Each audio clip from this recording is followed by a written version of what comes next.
ഉദ്ധവ് വിഭാഗം പറയുന്നു തങ്ങളാണ് യഥാർത്ഥ ശിവസേന എന്ന്. എന്നാൽ ഷിൻഡെ വിഭാഗം പറയുന്നു അവരാണ് യഥാർത്ഥ ശിവസേന എന്നുള്ളത്.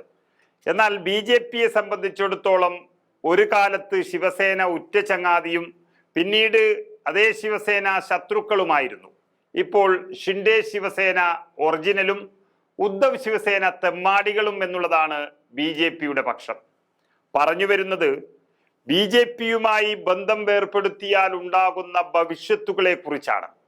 അതായത് ഉദ്ധവ് താക്കറെയെ തകർക്കാൻ ശ്രമിക്കുന്ന BJP സഖ്യം ഭരിക്കുന്ന മഹാരാഷ്ട്രയിൽ നിന്നും ഒരു വലിയ പരാതി പുറത്തു വന്നിരിക്കുകയാണ്.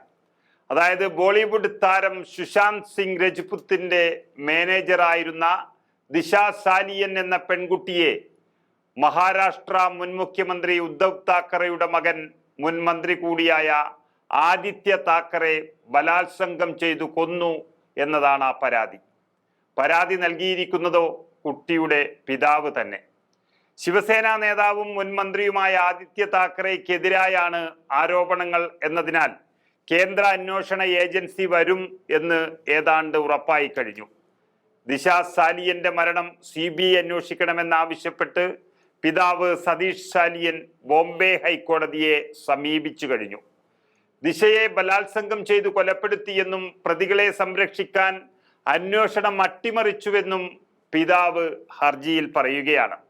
അതായത് 2020 ജൂൺ 8 മലാഡിന് സമീപം ഒരു കെട്ടിടത്തിന്റെ 14ാം നിലയിൽ നിന്ന് വീണാണ് ദിശ സാലിയൻ എന്ന പെൺകുട്ടി മരിച്ചത്.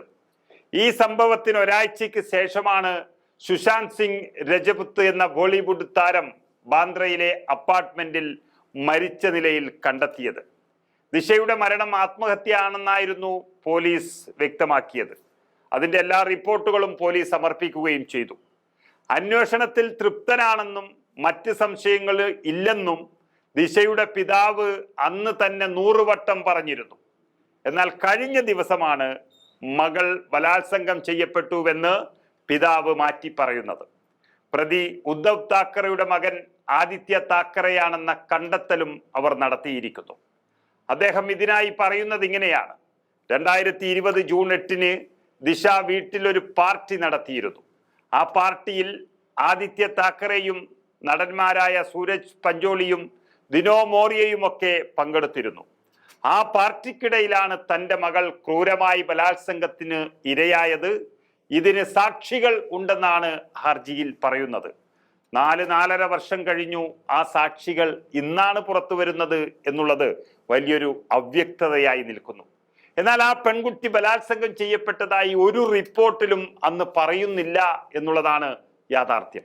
പോലീസ് പറയുന്നത് ആത്മഹത്യ എന്നാണ്. എന്നാൽ പിതാവ് ഇപ്പോൾ പറയുന്നതോ 14ാം നിലയിൽ നിന്ന് വീണിട്ടും ദിശയുടെ ശരീരത്തിൽ പൊട്ടലുകൾ ഇല്ലായിരുന്നു, മൃതദേഹം കണ്ടെടുത്ത സ്ഥലത്ത് രക്തക്കറ ഇല്ലായിരുന്നുവെന്നും ഒക്കെയാണ്. ഇക്കാര്യങ്ങൾ കാണിച്ച് ജനുവരിയിൽ തന്നെ പരാതി നൽകിയെങ്കിലും പോലീസ് കേസ് രജിസ്റ്റർ ചെയ്തിട്ടില്ല.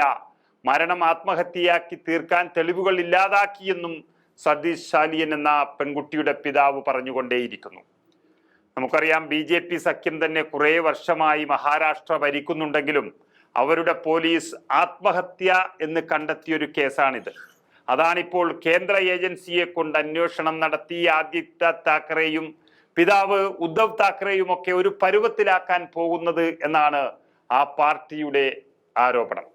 ഈ ചോദ്യത്തിനെല്ലാം ആദിത്യ താക്കറെക്ക് ഒറ്റ ഉത്തരമേ ഉള്ളൂ: തന്നെ അപകീർത്തിപ്പെടുത്തുന്നതിനുള്ള ബോധപൂർവമായ ശ്രമം മാത്രമാണ് ഇത്.